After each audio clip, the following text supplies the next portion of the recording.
So my name is Marissa. I'm a fourth year medical student. I am presenting a case report that I worked on with my two preceptors, Dr. Patel and Dr. O'Day, an interventional cardiologist and a cardiothoracic surgeon practicing out of Tucson, Arizona. So the case report is called Getting to the Root of Aortic Regurgitation. So just an introduction to our patient. He's a 35-year-old male with a history of untreated hypertension for 10 years who presented to the emergency department. He established care with the primary care provider who ordered an outpatient high-sensitivity troponin, and that was elevated, and so they told him to go to the ER. When I saw him, he was denying any chest pain, orthopnea, dyspnea. The only symptom he reported was that he had some chills and fever about 1 week prior. Going into his history a little bit more, he works as a heavy cement mechanic. He still plays tennis weekly and is active. He had dental work about 6 months prior, and he has no history of IV drug use. And then his family history was just notable for a first-degree male relative who had an aortic aneurysm. His vitals, he was hypertensive with a blood pressure of 153 over 48, so pretty significantly widened pulse pressure. His vitals were otherwise normal. On exam, he was like well appearing, answering questions. His cardiac exam, he had a very significant diastolic murmur that was heard throughout all listening posts. It radiated to the axilla and the carotids. He had a palpable thrill, bounding pulses, and visible pulsations in the neck. He denied really noticing any of this or having any complaints related to it. Further with his exam, his lungs were clear and he had no skin lesions, no nail or fingertip lesions. Going into a bit of his workup, I'll just highlight the kind of relevant pieces. So his TTE, his transthoracic echo, showed a dilated left ventricle at 6.5 centimeters. He had a preserved ejection fraction. His pressure half time was 207 milliseconds with severe aortic regurgitation. Blood cultures were drawn given the fever and chills, and these were positive for staph hominis. Um, Cardiac catheterization and CTA were done to see if there was another cause for this aortic regurgitation, and those were both normal. And because the aortic valve could not really be assessed properly on the TTE, a TEE was done that showed no bicuspid aortic valve. So at this point, we knew he had the severe aortic regurgitation, but moving forward, infectious disease was consulted with the positive blood cultures. They recommended outpatient antibiotics for 6 weeks prior to surgery for replacement of the valve. So here are some videos from the patient's echocardiogram, the TE and then a TEE showing the severe aortic regurgitation.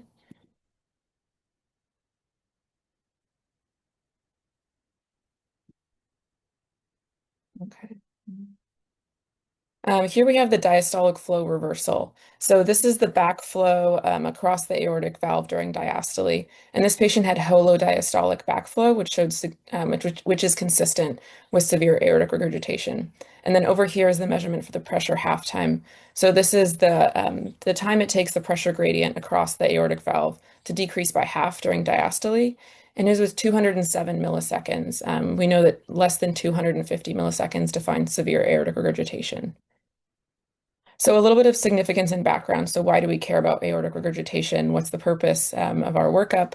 So we know that it can be acute or chronic.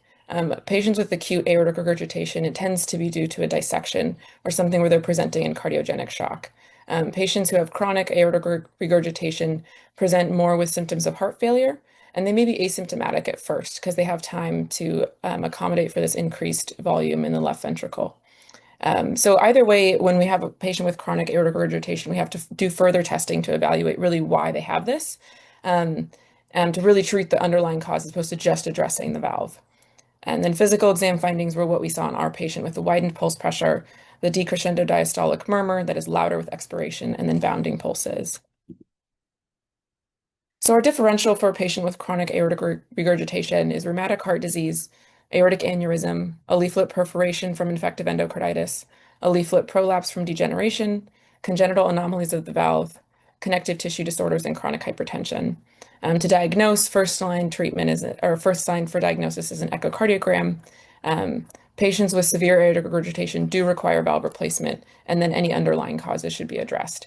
So for our patient, the underlying cause being a presumed endocarditis, treating with outpatient antibiotics before addressing the severe valve disease with surgery.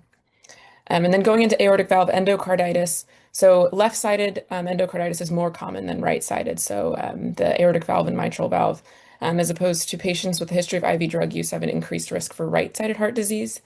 We diagnosed endocarditis based off Duke's criteria, which I've listed here, but I won't go through at the moment. Um, it's more common in patients with pre-existing heart conditions such as structural abnormalities, which was not known or seen in our patient. And then 50 to 80% of cases of infective endocarditis are due to a streptococcus. But if you recall from our workup, the patient had a staphylococcus, so a little bit unique there as well. So going back to our patient, he had a surgical valve replacement 6 weeks later with the on-X valve that was used because it is a lower threshold for anticoagulation. So in a young patient with lifelong anticoagulation, a little bit of a lower threshold for him. The pathology of the valve showed myxoid degeneration without inflammation or thrombi. And as a medical student, I was hoping for a little bit more of a slam dunk consistent with infectious endocarditis. But we'll go back to that later and how we kind of further interpreted the myxoid degeneration.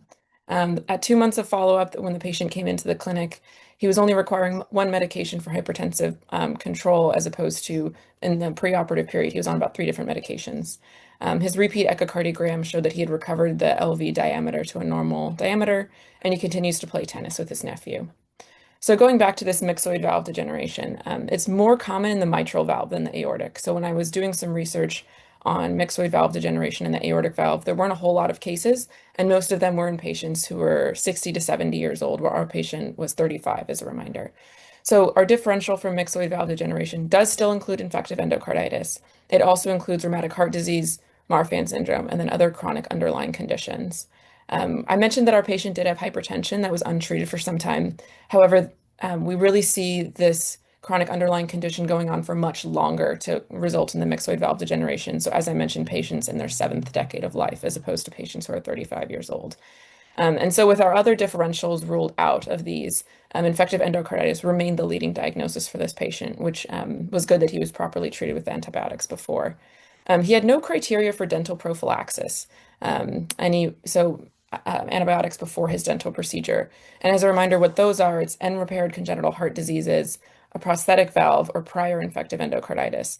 Now, he may have had infective endocarditis years ago when he'd had dental work, and again, it was kind of subacute, so maybe he should have, but again, this was never diagnosed, so he did not know. And then the bacteria isolated in the culture, the blood cultures, was uncommon, as I mentioned.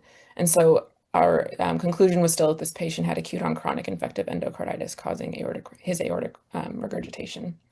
So some kind of conclusions and learning points that we can draw from this. So infective endocarditis may present with mild symptoms. It's not always the big things that we learn in medical school with the Janeway lesions and the Osler nodes.